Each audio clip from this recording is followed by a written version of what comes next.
अस्सलाम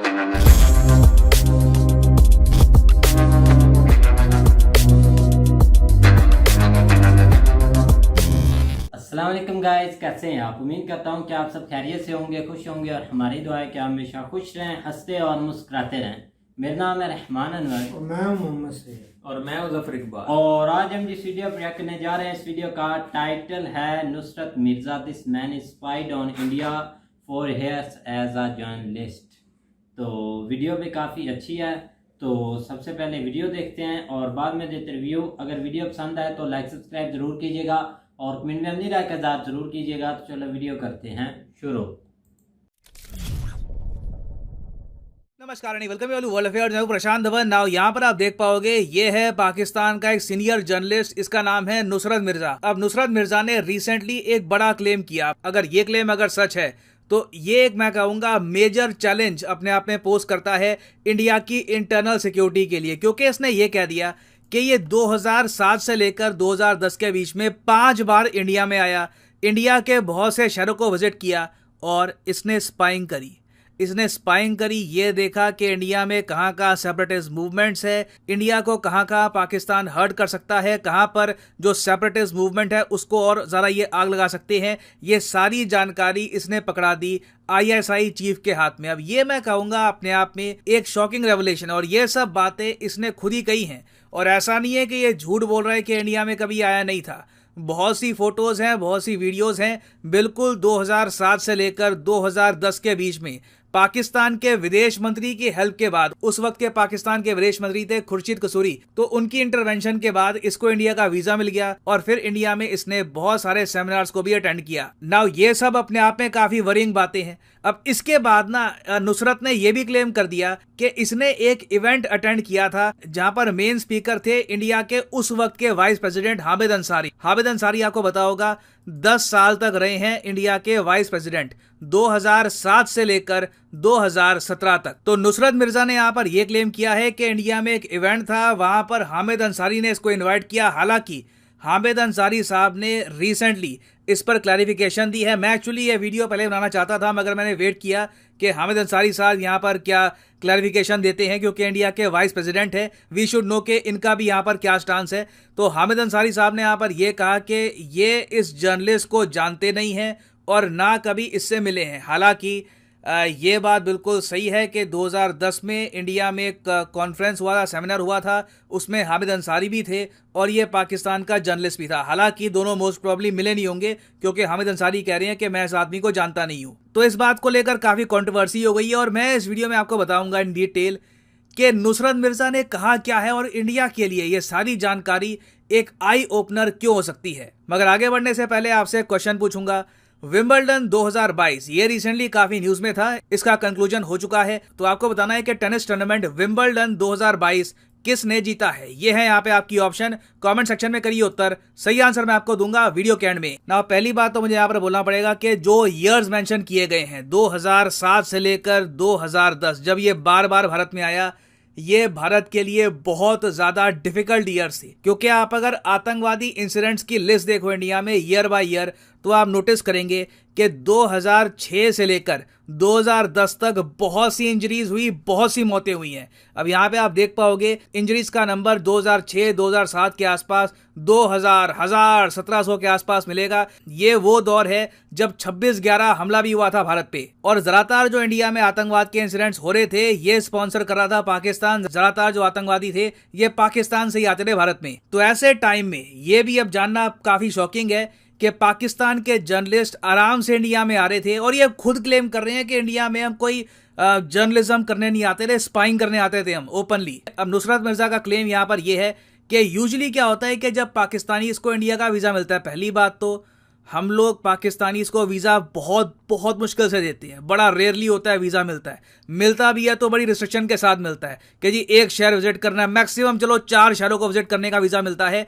मगर नुसरत मिर्जा की काफ़ी ज़्यादा करीबी थी उस वक्त के पाकिस्तान के विदेश मंत्री के साथ, तो इसको एक स्पेशल वीज़ा मिल गया और इसको 7 स्टेट्स को विजिट करने की परमिशन मिल गई। तो इसने काफ़ी बड़े स्केल पर भारत भ्रमण किया था। अब आगे यहाँ पर ये ऐड करता है कि इसने ऑब्जर्व क्या किया इंडिया में। ये कहता है कि इसने इंडिया की में जो मिनॉरिटी कम्युनिटी है उनसे काफी बातचीत करी, अपने नेटवर्क यहाँ पर बिल्ड किए। उसके अलावा यहाँ पर ये भी कहता है कि इंडिया में बहुत सारी जो सेपरेटिस्ट मूवमेंट चल रही है, ये ऑफ कोर्स यहाँ पे नॉर्थ ईस्ट में जो मूवमेंट चल रही थी उनकी भी बात कर रहा है। कुछ और मूवमेंट्स इसने खुद ही बना दी होगी कि जो सेपरेटिस्ट मूवमेंट चल रही हैं, सबके बारे में इसने इंफॉर्मेशन गैदर करी।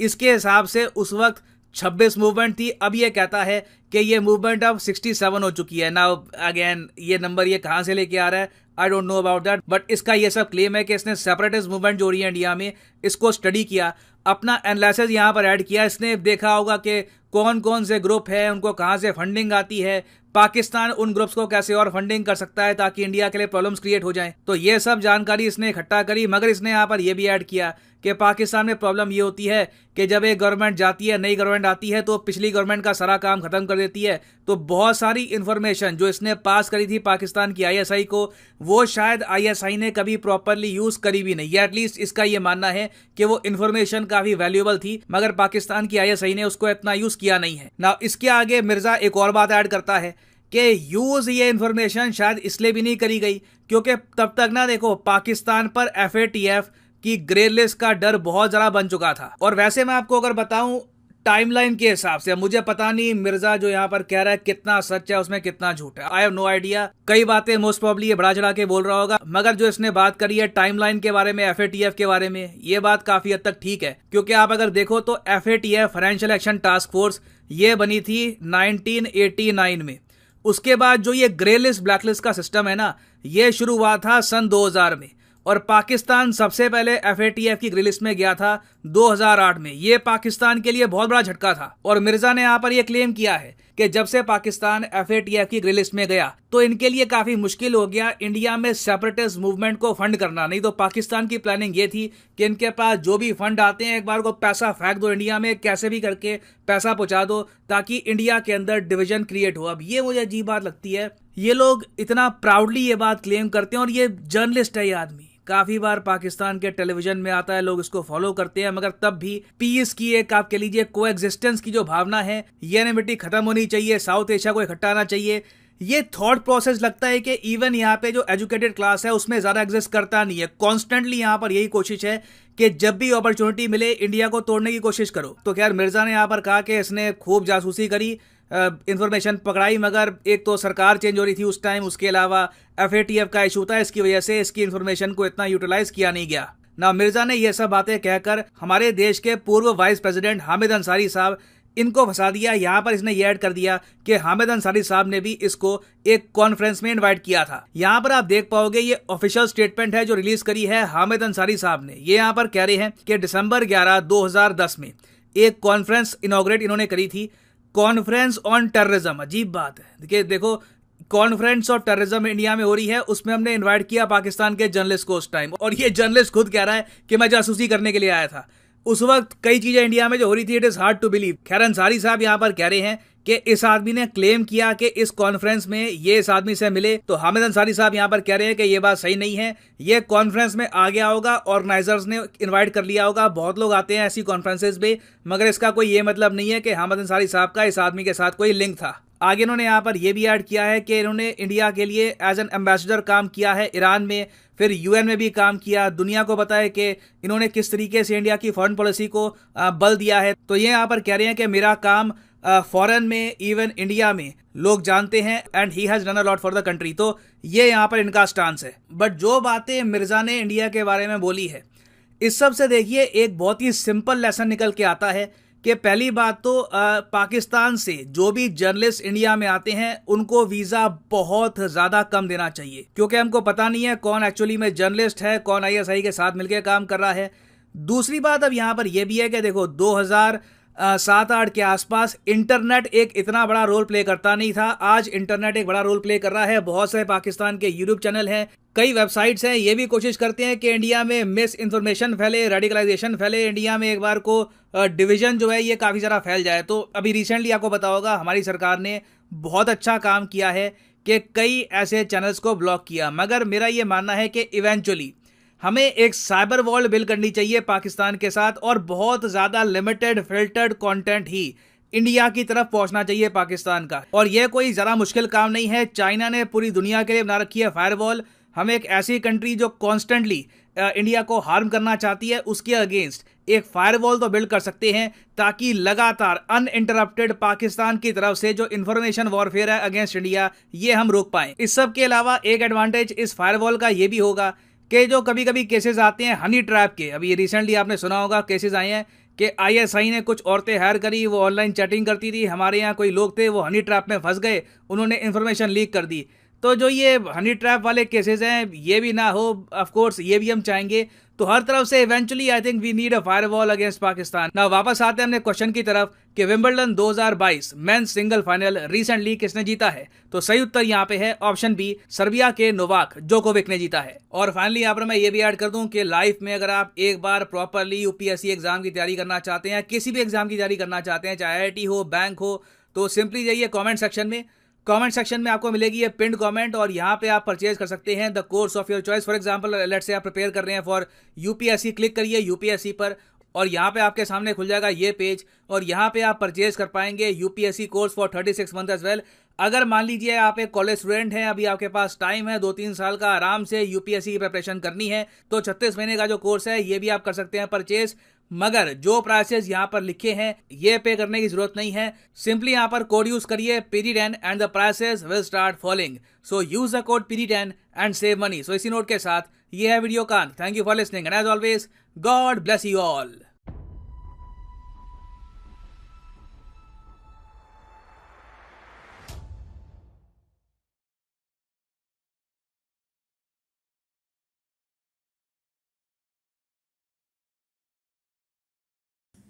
हाँ जी गाइस, तो जैसा कि आप वीडियो देख रहे थे, तो वीडियो में इंफॉर्मेशन के लिहाज से देखा जाए तो इतनी उनकी तरफ से अच्छी थी, लेकिन ये नुसरत मिर्ज़ा साहब है ना जर्नलिस्ट, उनके लिहाज से मुझे तो नहीं इतनी खास लगती। इतने भाई आईएसआई का एजेंट देखो तो सही भाई। अच्छा मेरी बात सुनो, आप जा रहे हैं सीधा शक्ल पर नहीं जानी, आपको वो उसने पिक्चर भी रिलीज की है, वहाँ तक के वो माने भी हैं कि हाँ ये इसने कॉन्फ्रेंस की है, यहाँ तक के वो बंदा उस कॉन्फ्रेंस में है, ये भी उधर ही है। हाँ यार मिला डुला शक्ल पर नहीं मैं गया, वैसे मैं बता रहा हूँ कि उसकी इंफॉर्मेशन पे गया हूँ, ना उसने जो ये दी नहीं है कन्फर्म के उसके साथ मिला या नहीं मिला, या ना तो उनको कन्फर्म है ना इसने वो पिक्चर उसके साथ रिलीज की है कि मैं उसके साथ वाकई मिला हूँ अंसारी साहब के साथ। तो वही ना कि मिले हैं नहीं, अंसारी साहब झूठ बोल रहे हैं कि नुसरत साहब झूठ बोल रहे हैं, नहीं नुसरत साहब उधर गए हैं, ये तो एक बात सच है यार। इनकी पहले भी मैंने एक दो मतलब कि ऐसी न्यूज़ सुनी है नुसरत साहब की, ये कुछ ना लगता है मुझे कि कुछ काम करना चाह रहे हैं, लेकिन इनका ये काम हो नहीं रहा। इसीलिए इन्होंने यही बोला कि इधर से कोई रास्ता मिलता है तो इधर से कोई अपना फसाद डाल देते हैं, क्योंकि हर कोई बंदा चाहता है कि कोई मेरा नाम आ गया है, तो इन्होंने बोला कि क्यों ना आईएसआई का एजेंट ही बन जाऊं भाई। नहीं आईएसआई साथ डालने वाली इसमें कोई बात नहीं। 2008 से लेकर 2022 में अभी उसने सब कुछ बताया, और वो भी प्रूफ के साथ। यही ना कि पुरानी वारदात डाली है। देखो खैर, असल में जर्नलिस्ट जो है ना वो जाते रहते हैं, ये नहीं कि नहीं बाकी मुल्कों में जाते रहते हैं, लेकिन ये कि जो ये आईएसआई के साथ इसको जो है ना वो मिलाना, मुझे नहीं लगता कि ये इतना कोई इसमें कोई एक्यूरेसी है इसके ऊपर भाई नाम बदनाम करने वाले। हाँ, और सबसे ज़्यादा इसका जो ना लॉस होगा वो होगा हामिद अंसारी साहब को, जो है ना वो इस तरह होगा कि वो 10 साल तक जो है ना वो वाइस प्रेसिडेंट रहे, और उनकी जो वहाँ पे जो 10 साल वो रहे उसके ऊपर जो है ना वो थोड़ा डाउट हो जाएगा कि ये देखो उसमें दो चीज़ें आ जाती हैं। एक जिस तरह खासकर जो एक मुस्लिम जो है ना चीज़ें जो है ना वो दरमियान में आ जाती हैं कि ये एक जिस तरह पहले अब्दुल कलाम साहब थे, उन्होंने जो है ना वो मुल्क के साथ बहुत ज़्यादा सिंसियर रहे हैं और उनका अभी तक भी नाम चलता है, तो इसी तरह वो भी हैं। लेकिन ये कि वो फिर डाउटफुल हो जाएगा कि देखो वो भी एक मुसलमान था, ये भी मुसलमान है, उसने जो है ना वो मुल्क के लिए इतना कुछ किया और इसने ये जो है ना वो लीकेज दी है। लेकिन मुझे नहीं लगता कि इस हद तक कोई मामला हुआ। अगर वो उन्होंने अपनी खैर क्लेरिफिकेशन दे भी दी है कि मैं इस बंदे को जानते ही नहीं हूँ, तो बाकी ये कॉन्फ्रेंस वगैरह वहाँ पे जो होती रही हैं, बिल्कुल उन्होंने इनवाइट किया होगा जर्नलिस्ट के तौर पे। लेकिन ये कि इतने भी आप देख लेना कि इतने भी कच्चे काम नहीं खेलती आईएसआई या कोई भी एजेंसी है। तो अगर वो काम इस तरह का हो भी जाए या कोई बंदा पकड़ा भी जाए, तो उस वक्त कोई बंदा इतनी जल्दी मुंह नहीं खोलता। तो ये तो बाहर बैठ के ये इस तरह की बातें कर रहा है, तो इस तरह तो इतना पॉसिबल नहीं है यार। आप लेकिन ये कि इसमें एक और पहलू भी है कि दूसरे आप किसी मिशन के लिए जो है ना अगर जाते हैं तो वहाँ पे जो है ना वो थोड़ा बहुत इस तरह की चीज़ें हो जाती हैं। आप जिसका अंदाज़ा आप इस चीज़ से लगा लें कि ये अभी पाकिस्तान में जो एक हुकूमत चेंज हुई है उससे पहले एक जो है ना वो बंदा यहाँ पे फिरता रहा है, तकरीबन उसने वो हर पॉलिटिशियन को मिला है, हर मीडिया हाउसेस को मिला है, यहाँ तक कि वो हमारे जो मौलाना हजरात हैं उनको भी मिला है। वो जो मोटा सा था मैं कहता है डोनाल्ड लो नहीं, डोनाल्ड लो नहीं, उससे पहले डोनाल्ड लो तो वो है ना, उससे पहले एक मोटा सा था, वो तकरीबन सभी को मिलता रहा है। लेकिन उसकी अभी तक बायोग्राफी जो है ना वो किसी मीडिया चैनल ने, किसी न्यूज़ चैनल ने या किसी ने भी, मतलब जो भी बड़ी अथॉरिटीज़ हैं उन्होंने उसकी बायो नहीं अभी तक जो है ना वो अनाउंस की कि ये कौन था, क्या इसका नाम था, ये किस लिए आया था पाकिस्तान में, क्योंकि पूरा रमज़ान वो फिरता रहा है। और उस मतलब जब ये हुकूमत चेंज होती रही है उससे पहला का जो है ना वो उसके सीन थे।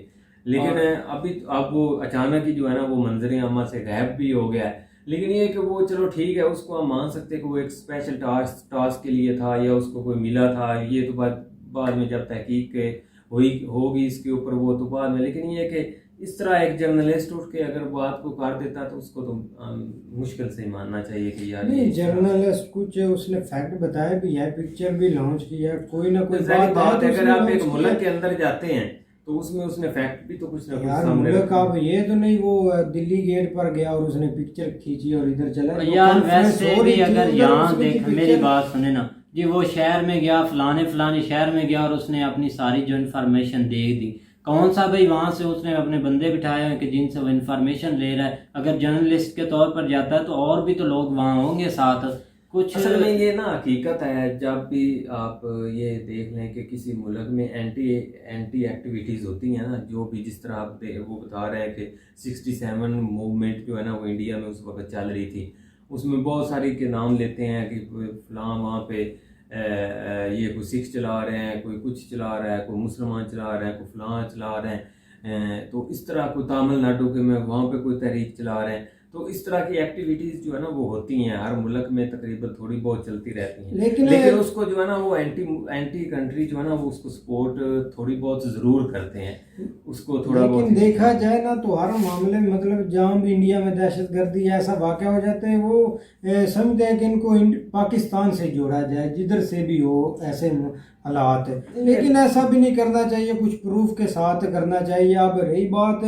जो बोल रहे थे कि हमारी कुछ नौजवान आर्मी के थे, उन्होंने इंफॉर्मेशन लीक कर दी थी, ये तो कोई ना बात। अब हमारी आर्मी भी है, हमने तो यहाँ तक के गवर्नमेंट ने काफ़ी एक्शन लिया, इधर कोई एंड्रॉयड मोबाइल नहीं वो यूज़ करते, क्योंकि यहाँ तक कि उनको एक लेक्चर भी दिया जाता है इस बात पर कि आपने ऐसा कोई ऐसा स्टेप नहीं लेना चाहिए। तो लिहाजा आप भी भाई इतनी बड़ी फौज है तो आप भी स्टेप लेना, ऐसा तो नहीं आप शुगर मेले में इंफॉर्मेशन शेयर कर दे। शुगर मेले का मेला फॉरन बैठ के लड़की जो है ना वो उधर ट्रैक करती रही है उसको, किसी सोल्जर को, तो उसके बाद उसने कोई इंफॉर्मेशन लीक की है।